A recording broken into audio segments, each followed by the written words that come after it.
Je voulais un mot sur les chrétiens qui sont persécutés en Algérie. L'Algérie ne tolère plus les conversions au christianisme. Dans son dernier rapport, l'association protestante Porte Ouverte s'inquiète. Toutes les églises protestantes évangéliques sont désormais fermées et les chrétiens convertis sont ciblés par la justice. Et c'est intéressant de voir là où, dans les pays du monde entier, là où l'islam est majoritaire, quelle place l'islam donne-t-elle ou donne-t-il aux autres religions. C'est ça qui m'intéresse.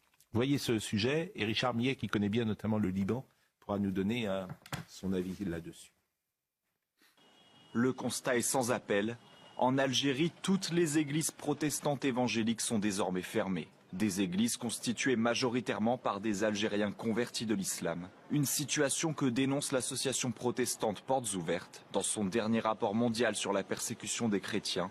Elle évoque un tour de vis très sévère des autorités algériennes qui ne tolèrent plus les conversions au christianisme. Depuis une ordonnance de 2006 en Algérie, il est en effet interdit de convertir un musulman à une autre religion. Or, les conversions vers le christianisme sont de plus en plus nombreuses depuis le début des années 2000. Aujourd'hui, le pays compte plus de 60 000 chrétiens évangéliques et près de 43 000 pentecôtistes. Les convertis doivent désormais pratiquer leur foi clandestinement. Et selon le rapport, une vingtaine de chrétiens convertis sont actuellement aux prises avec la justice. L'association dénonce la fin d'une exception en Algérie, seul pays, selon elle, de cette région du nord de l'Afrique où des chrétiens convertis pouvaient autrefois se réunir dans leurs propres églises. À l'échelle mondiale, la persécution des chrétiens a augmenté de 25% ces 10 dernières années.